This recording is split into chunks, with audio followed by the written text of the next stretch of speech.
I'm Damien Valentine, and check out Heir to the Empire. I'm Tracy Harwood, and I'm academic. Ricky, grow. Hi, my name is Phil. Hi, I'm Phil Rice. Perfect. That's all we need.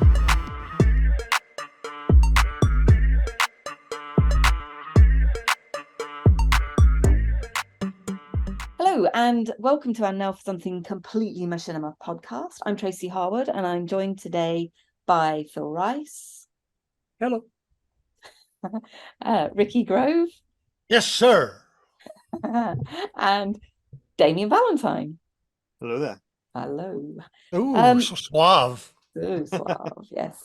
Okay, so this week we are going to be talking about Damien's pick, which is a No Man's Sky film called Origins. But before we do that, let me just remind you that Phil has been working on a fantastic project to remaster some of the classic machinima films from a long dead website called Machiniplex, and you can find those films on his Vimeo channel, which I'll put the link in the show notes, but the website address is bit.ly/Machiniplex.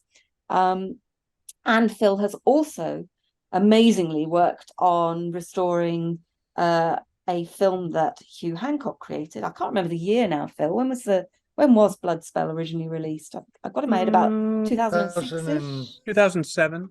Well, Yeah, I think the feature was in 2007. He released it episodically between 2006 and 2007, and then culminated with the feature edit. Marvelous. So Phil's got we've put a trailer to the Bloodspell remastered project that Phil's been working on the YouTube channel here, and you can find the full release of that film being premiered on the 18th of August on Phil's YouTube channel. I think I've got that right, haven't I, Phil? Yeah, that's right. Brilliant. All right, let's move on to our film pick this week. This is Damien's pick. Damien, do you want to introduce your selection? Tell us a bit about it. Yeah, so usually I start with how I came across it, and this time I went to North Wales on a week-long holiday, and went on a coach, which is a very long journey from where I live. So I took my Nintendo Switch, and I had No Man's Sky on it, and I played it there, and I played it on the journey back, and it's a great way to pass the time. So then when I got home, I started thinking, I wonder if anyone's made anything good with No Man's Sky. So I went onto YouTube and I found all kinds of things.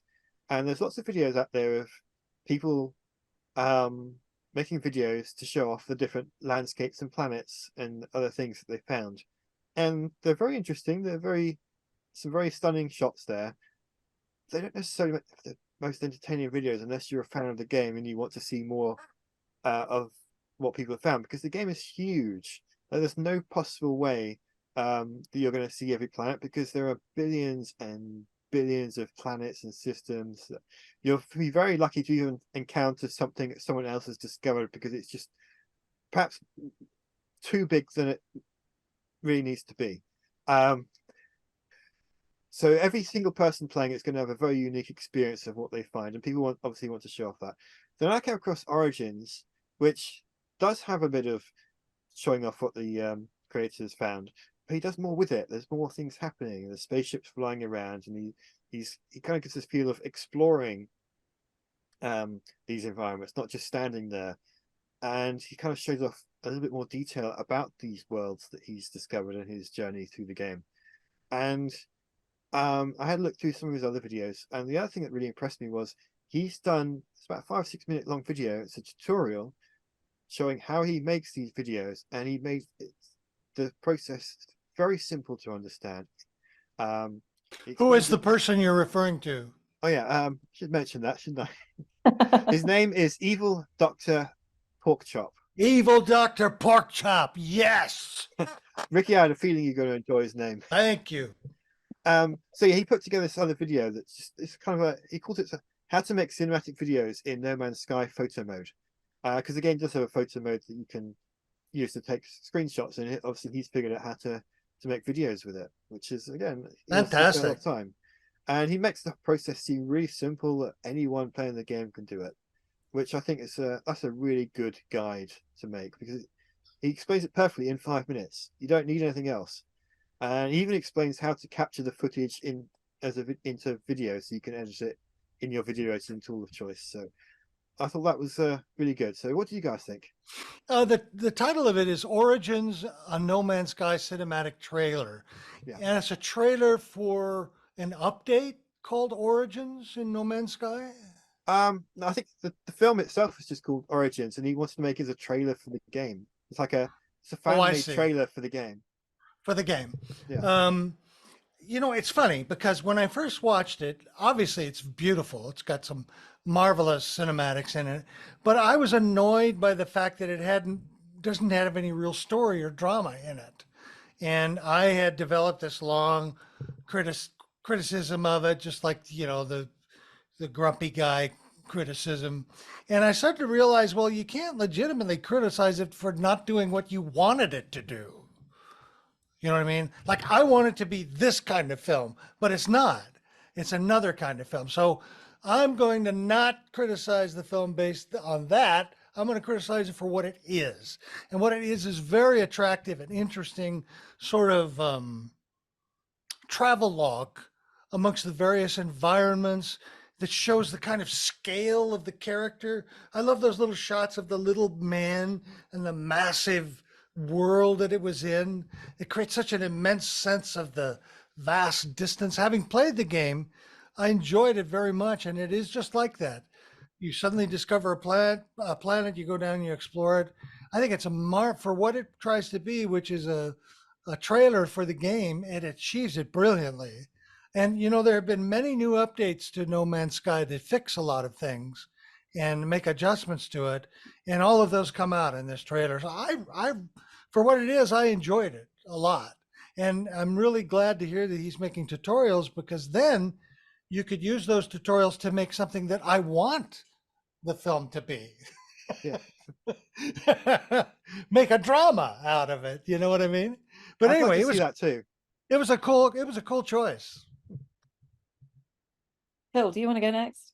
Yeah, this is the month of color for me. I'm just blown away by the vivid and varying color palette that the environments of this game produce. Just gorgeous. Just gorgeous. The way the light plays off of everything, and there's lens flares and all that. I have a little bit of a personal beef with the game, in that is that it's got all those environments, but at least last I checked, there's not a way. Ricky, you mentioned the little man. That's pretty much that's going to be in the shot, period. Like, there's no wide landscape shot without the little man, for the most part. Your camera freedom is not there. And selfishly, as a machinima producer, I guess what I want from No Man's Sky is some kind of a mixture of No Man's Sky's environments, EVE Online space battles, and Star Citizen's avatars. Oh, that's a good then you combination. could make the ultimate sci-fi movie, but each one of those games is like missing the piece of the other. Yeah. With this one, I was very, very intrigued by it as a way to, and if it's not, as I'm saying this, I'm like feeling like a selfish idiot. Like, I just want to go in there and steal views. I want to go in there and pilfer these beautiful landscape shots and get that fucking astronaut out of here. That's so stupid. So I have no criticism of the film. It's beautiful. I just am annoyed with the game developers that they don't make it easier for me to take those views and use them for something not related to the game. Yeah. What an a-hole I am, huh? No. It's now, beautiful. Come on. It's beautiful. That's what stopped me from buying the game, is just outright selfishness. Oh well. Of if I can't free cam, then I'm not interested. Well, but it's gorgeous. Like, I can see how it's amazing. The variety of shots and planetscapes, and it's just, I mean, come on, it's gorgeous.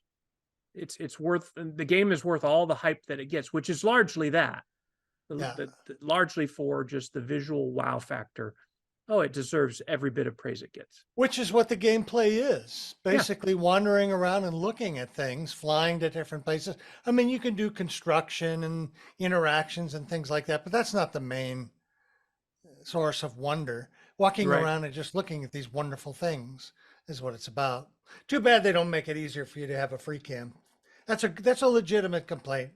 Mm. You're not an asshole for thinking that. You're an asshole for other things, Phil. Maybe someone's made a mod that lets you Fair do enough. Well, maybe they have, but you know, before I sort of say pretty much the same things as you guys said, what I did notice is, and I have to say I'm really disappointed about this. This guy hasn't made anything, at least on this channel, since this film you've picked, Damien. No. Yeah, and it's such a shame because what he said in the description of it is that he's hit an insurmountable problem when he was creating this, and clearly probably also on other No Man's Skies projects as well. And he says it was something to do with the controllers, although I have no idea exactly what he's talking about. But it seems like it's something to do with the recording, his recording process or whatever. Maybe the modding process that he's using. I don't know. But he's not made another thing since this was released. Oh man, that's too bad. He's got disappointing. talent. That's really disappointing. And what was it? Released 30th of November 2020. So clearly something bad has happened. Or he's creating under a different name and we just don't know what that is. Well, the game's had so many updates. It's had, I think, about 20 free expansion packs, and these are huge expansion packs that massively change the game and add more content. Maybe something was released after this video that changed his process so much that he can't use that process anymore. Yeah, that's probably so. Well, that's such a shame. Anyway, shall I sort of say what I thought? Yeah. Please. Anyway, this is another, for me, it was a really kind of emotive film of the type that we've kind of commented on over the last couple of months.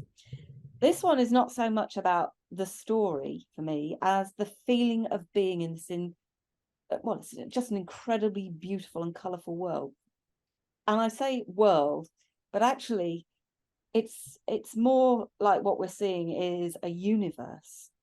Because clearly what's going on here is the central character is flying around to these different planets just to bask in their atmosphere, or you know, the setting of a star like our sun on the horizon, or just to take in the view, and the colours, as you've all said, that are evoked are really, to me, just an absolute love letter to the atmospheres on these various planets in this expansive virtual environment.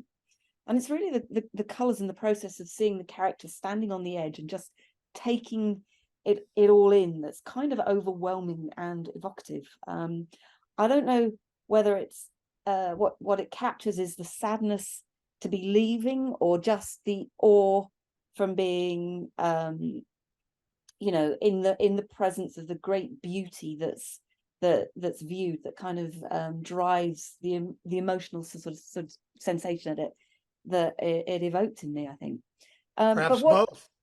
Possibly, very possibly. But what I think you're seeing is a huge diversity in planets, and presumably also their populations, which seem to be represented in the fly past as this kind of character stands there. And it kind of made me think that whatever, you know, if ever we do kind of reach the point when we're able to travel to these distant planets, I'm hoping that as well as searching presumably for some kind of much needed resources, I would certainly hope that the space travelers will also, you know, take the time to be inspired by simply taking in the scenes, and hopefully some of them will be as serene as what you're seeing in this film.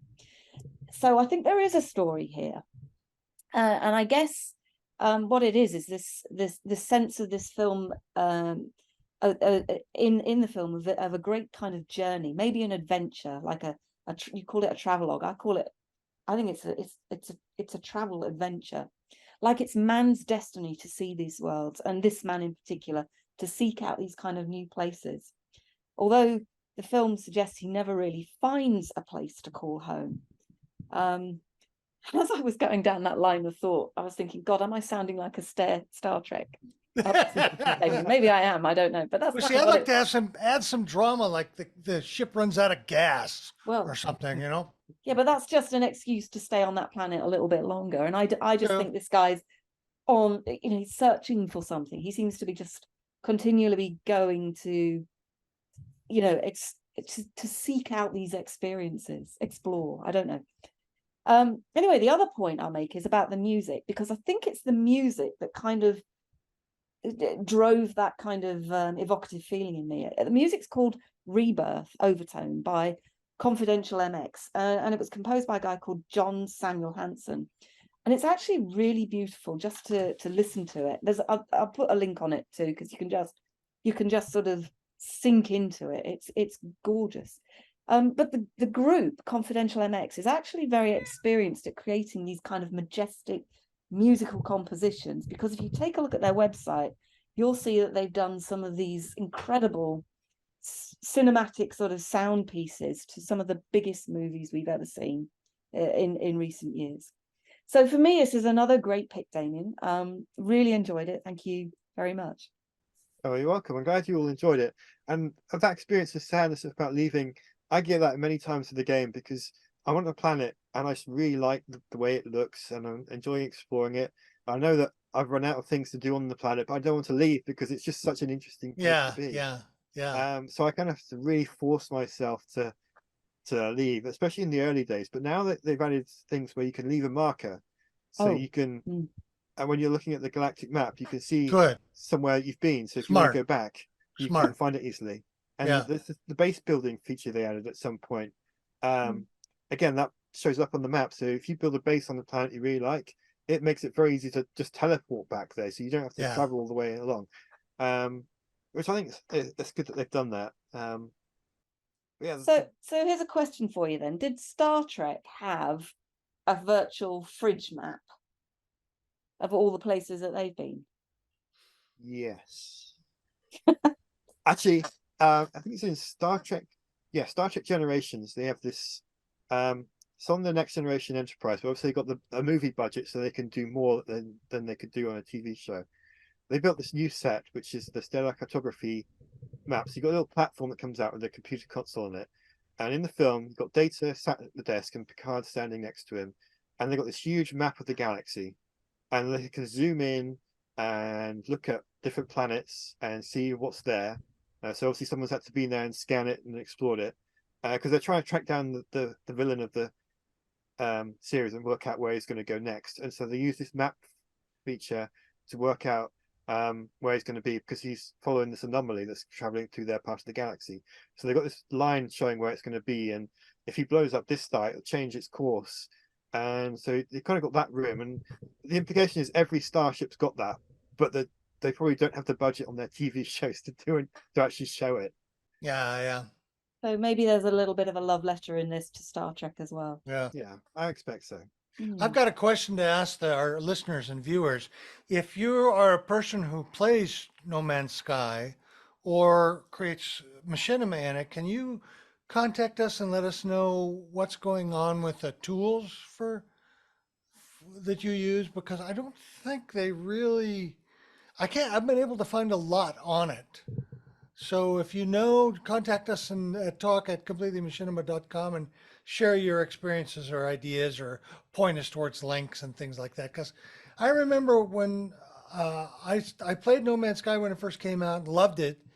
But then there was all sorts of a debacle because it was so overhyped that people started coming down on it. And then they did an update and they fixed a lot of things, and they've been really working hard to bring it into a modern game technology. So I'd like to see where it is today and see what the capabilities, because it's such an interesting game, and as we've been saying over and over, it's absolutely gorgeous.